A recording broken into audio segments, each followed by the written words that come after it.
السلام علیکم ویورز، کیسے ہیں آپ لوگ؟ امید کرتی ہوں خیریت سے ہوں گے انشاءاللہ۔ آج میں حضرت آدم علیہ السلام کے تیسرے بیٹے اور اللہ کے دوسرے نبی حضرت شیس علیہ السلام کے بارے میں کچھ باتیں آپ سے شیئر کروں گی۔ ویڈیو کو شروع کرتے ہیں۔ روایات کے مطابق حضرت شیس علیہ السلام حسن و جمال، خد و خال، چال ڈھال کے حساب سے اپنے والد حضرت آدم علیہ السلام سے ملتے تھے۔ حضرت آدم علیہ السلام اور حوا علیہ السلام کو آپ سے بہت محبت تھی، کیونکہ آپ علیہ السلام کے لیے حضرت آدم اور اماں حوا نے بہت دعائیں کی تھی۔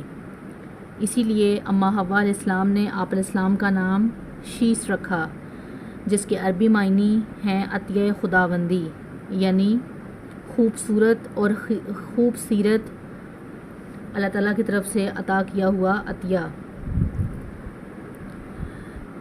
جب قابیل نے حابیل کو قتل کر دیا تو حضرت آدم اور اماں حوا علیہ السلام بہت پریشان رہتے تھے۔ پھر ان کے نعم البدل کے طور پر اللہ تعالیٰ نے 5 سال کے بعد حضرت آدم علیہ السلام کو شیس علیہ السلام کی صورت میں بیٹا عطا کیا۔ حضرت آدم علیہ السلام اور اماں حوا ان کی پیدائش پر بہت خوش ہوئے۔ یہ حضرت آدم علیہ السلام کے تیسرے بیٹے تھے۔ پہلے حابیل اور قابیل تھے۔ حابیل کو قابیل نے حسد کی وجہ سے قتل کر دیا تھا، اور اماں حوا اور حضرت آدم ان کے لیے بہت پریشان اور بہت اداس ہوتے تھے۔ تو اللہ تعالیٰ نے حابیل کے قتل کے 5 سال کے بعد حضرت شیس علیہ السلام کو عطا کیا، اور اس وقت حضرت آدم علیہ السلام کی عمر 130 سال تھی۔ اماں حوا نے بیٹے کا نام شیس رکھا۔ اس کے عربی میں معنی ہیں عطیہ خداوندی۔ حضرت شیس علیہ السلام حسن و جمال، عادات، اطوار میں حضرت آدم علیہ السلام یعنی اپنے والد سے بہت زیادہ مشابہ تھے۔ ان دونوں کو حضرت شیس علیہ السلام سے بہت محبت تھی۔ آپ ہر وقت بیٹے کو اپنے ساتھ رکھتے۔ آدم علیہ السلام کو یہ علم ہو چکا تھا کہ ان کی اولاد میں سے یہ بچہ ان کا جانشین ہوگا، چنانچہ انہوں نے شروع سے ہی ان کی تربیت پر خاص توجہ دی۔ آپ علیہ السلام حضرت شیس علیہ السلام کو جنت کا احوال سناتے، اچھے اور برے کی پہچان کرواتے۔ جوں جوں حضرت شیس علیہ السلام بڑے ہوتے گئے، ان کی پوشیدہ صلاحیتیں اور والدین کی تعلیم و تربیت رنگ لاتی رہی۔ حضرت آدم علیہ السلام نے ان کو درس و تدریس اور وعظ کے خوبصورت اور منفرد طریقے سکھائے، انہیں دن رات کی گھڑیوں کی پہچان کروائی، ان اوقات میں ہونے والی عبادتوں کی تعلیم دی۔ اس کے علاوہ طوفان نوح کے بارے میں آگاہ کیا، جو کچھ عرصے بعد آنا تھا۔ حضرت آدم علیہ السلام اور حضرت حوا علیہ السلام کو حضرت شیس سے بڑی امیدیں تھیں، جس کی بڑی وجہ یہ تھی کہ ان کا ایک بیٹا قتل ہو گیا اور دوسرا شیطان کا پیروکار بن کر کفر کے راستے پر چل پڑا۔ اب اللہ کے دین کو پھیلانے اور شیطان کے شر کا مقابلہ کرنے کے لیے حضرت آدم علیہ السلام کے بعد حضرت شیس علیہ السلام ہی تھے جو ان کی امیدوں کو پورا کر سکتے تھے۔ جب حضرت آدم علیہ السلام کی وفات کا وقت قریب آیا تو انہوں نے حضرت شیس کو اپنا خلیفہ اور جانشین نامزد کیا۔ 960 برس کی عمر میں حضرت آدم علیہ السلام نے وفات پائی۔ حضرت شیس علیہ السلام نے حضرت جبرائیل علیہ السلام کے بتائے ہوئے طریقے کے مطابق اپنے والد حضرت آدم کی تدفین کی۔ حضرت آدم علیہ السلام کی وفات کے بعد اللہ رب العزت نے حضرت شیس علیہ السلام کو نبوت کے عظیم منصب پر فائز فرمایا اور اولاد کثیر سے نوازا۔ پھر یہ کہ ان کی اولاد نہایت فرما بردار اور نیک بھی تھی، جو اپنے والد کے ساتھ تبلیغ دین میں مصروف رہتی۔ روایات میں ہے کہ اللہ نے اپنے پیغمبروں پر 100 صحیفے نازل کیے اور 4 کتابیں۔ ان 100 میں سے 50 حضرت شیس علیہ السلام پر اترے۔ گو کہ قرآن کریم میں جن 25 انبیاء کرام کے نام گرامی مذکور ہیں، ان میں حضرت شیس علیہ السلام کا نام شامل نہیں، تاہم احادیث مبارکہ میں ان کے نبی ہونے کی صراحت کے ساتھ ذکر ہے۔ حضرت شیس علیہ السلام نے اپنی پوری زندگی والد کی دی ہوئی تربیت کے تحت اللہ کے دین کی سربلندی میں صرف کی۔ آخری عمر میں زیادہ ضعیف ہونے کی وجہ سے گوشہ نشین ہو گئے تھے، لیکن اولاد آپ علیہ السلام کے کام کو آگے بڑھاتی رہی۔ حضرت شیس علیہ السلام اپنے بھائی کی اولاد کے کفر و شرک میں مبتلا ہونے اور شیطان کا اعلی کار بنے رہنے کی وجہ سے بہت فکر مند رہتے تھے اور انہیں راہ راست پر لانے کی کوششوں میں لگے رہتے تھے، جنہوں نے اپنے باپ قابیل کی شکل کے بت بنا کر اس کی پوجا شروع کر دی تھی۔ روایت میں ہے کہ دنیا میں موجود تمام انسان یعنی بنی آدم حضرت شیس علیہ السلام ہی کی اولاد ہیں، کیونکہ حابیل تو محض 20 برس کی عمر میں قابیل کے ہاتھوں شہید کر دیے گئے تھے اور انہوں نے کوئی وارث بھی نہیں چھوڑا تھا، جبکہ دوسرے بیٹے قابیل کی اولاد شیطان کے پیروکار بن گئی، اللہ کے نافرمان اور کفر پر گامزن ہو گئے، اسے طوفان نوح نے غرق کر دیا تھا۔ حضرت شیس علیہ السلام لوگوں کو نصیحت فرمایا کرتے تھے، سچا مومن وہ ہے جو اللہ تعالیٰ کو پہچانتا ہو، نیک اور بد کو جانتا ہو، بادشاہ وقت کا حکم بجا لاتا ہو، والدین کے حقوق ادا کرتا ہو اور ان کی خدمت کرتا ہو، صلح رحمی کرتا ہو، غصے پر قابو رکھتا ہو، محتاجوں اور مسکینوں کے ساتھ حسن و سلوک سے پیش آتا ہو، گناہوں سے پرہیز کرتا ہو، مصیبت کے وقت صبر کرتا ہو اور اللہ کی نعمتوں پر اس کا شکر ادا کرتا ہو۔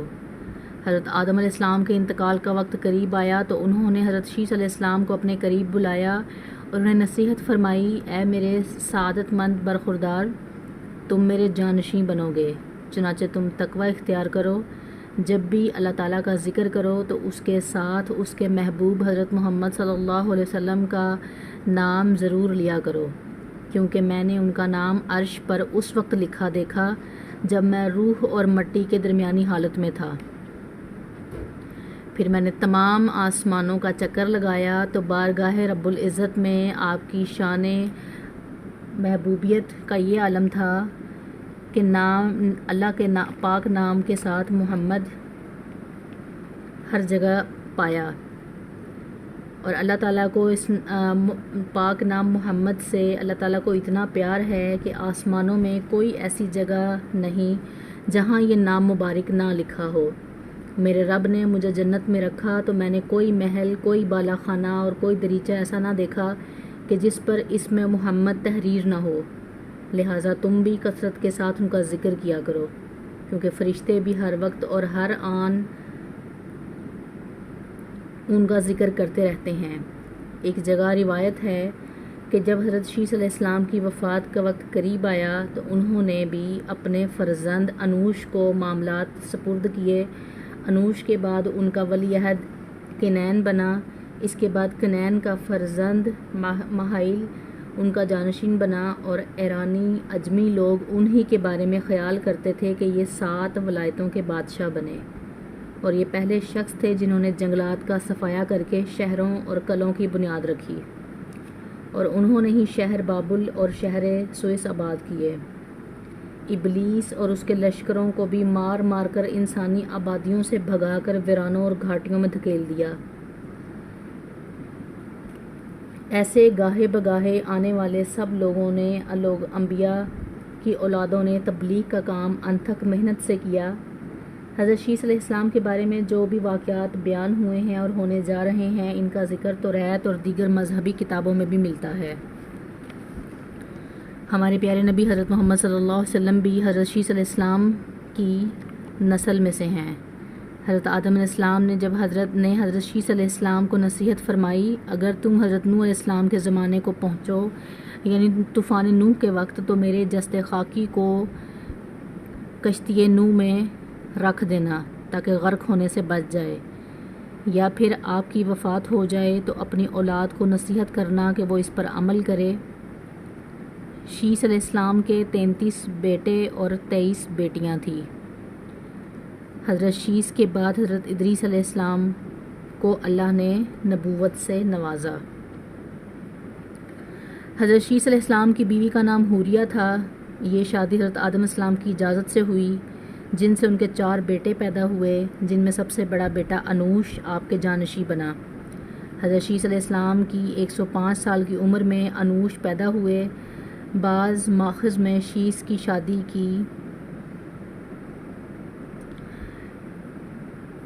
شادی قابیل کی بہن اکلیمہ سے ہونے کا کہا گیا ہے۔ آپ کا شمار طوفان نوح سے پہلے اولو العزم نبی کے طور پر ہوتا ہے۔ شیس علیہ السلام کو زندگی کے مختلف پہلوؤں کے بارے میں خاطر خواہ دانش اور معرفت حاصل ہوئی تھی۔ حضرت شیس علیہ السلام کی خاصیت یہ ہے کہ انسان ان کی نسل سے پھیلے ہیں، کیونکہ قابیل کی نسل شراب، زنا، بدکاری اور آتش پرستی جیسی برائیوں میں مبتلا ہو چکی تھی۔ وہ ان برائیوں میں مبتلا ہوئے اور طوفان نوح میں غرق ہو گئے۔ اللہ کا عذاب آیا اور اللہ تعالیٰ نے اس طوفان نوح کے ذریعے قابیل کی گناہ گار نسل کو غرق کر دیا۔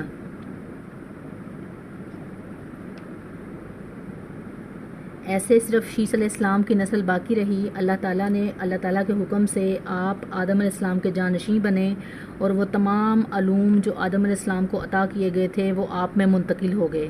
جب آدم علیہ السلام کے رحلت کے بعد نبوت سے سرفراز ہونے اور آپ نے لوگوں پر حکومت کی، حضرت شیس علیہ السلام آدم کے قوانین اور احکام اور سزاؤں کو لاگو کرواتے تھے، ان کو جاری کرواتے تھے اور لوگوں کو تقویٰ کی طرف ہدایت کرتے تھے۔ اور آپ نے کافی اچھے کام بھی کی، اس کے علاوہ بھی آپ نے بہت اچھے کام کیے۔ آدم علیہ السلام نے انہیں اس ڈر سے کہ کہیں حابیل کی طرح شیس علیہ السلام بھی قتل نہ ہو جائیں، آپ نے حکم دیا کہ قابیل کے شر سے اپنے علم اور مقام کو مخفی رکھنا، چھپا کے رکھنا، اسے پتہ نہ چلے تمہاری کسی بھی بات کا۔ اس لیے شیس تقیے کی حالت میں زندگی بسر کرتے رہے، یعنی چھپ کر، مخفی۔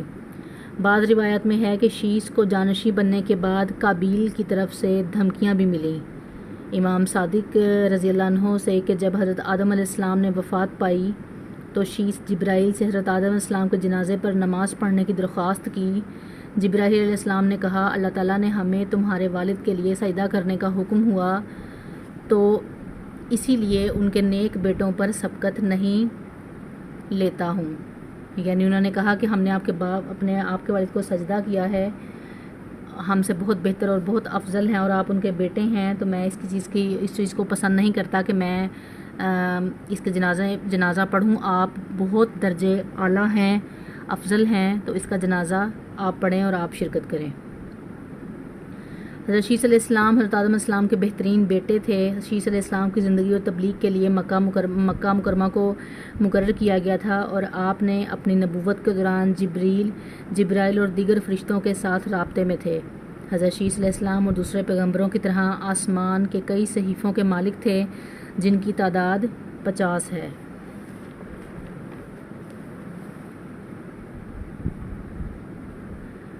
حضرت شیس علیہ السلام کی وفات 912 برس کی عمر میں ہوئی اور ان سے منسوب مزارات 3 مختلف مقامات پر ہیں۔ نمبر 1 غزہ میں، نمبر 2 عراق کے شہر موصل اور نمبر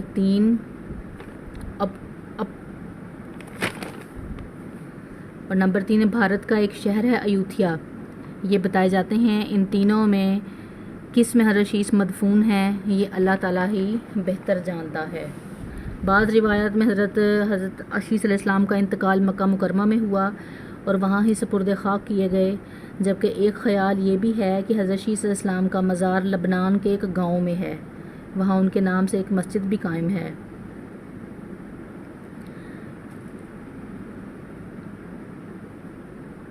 لیکن اصل میں ان کا مزار اصل میں کہاں ہے، واللہ عالم۔ اللہ تعالیٰ ان پر ڈھیروں رحمتیں اور برکتیں نازل فرمائے۔ دعاؤں میں یاد رکھیے گا۔ اللہ حافظ۔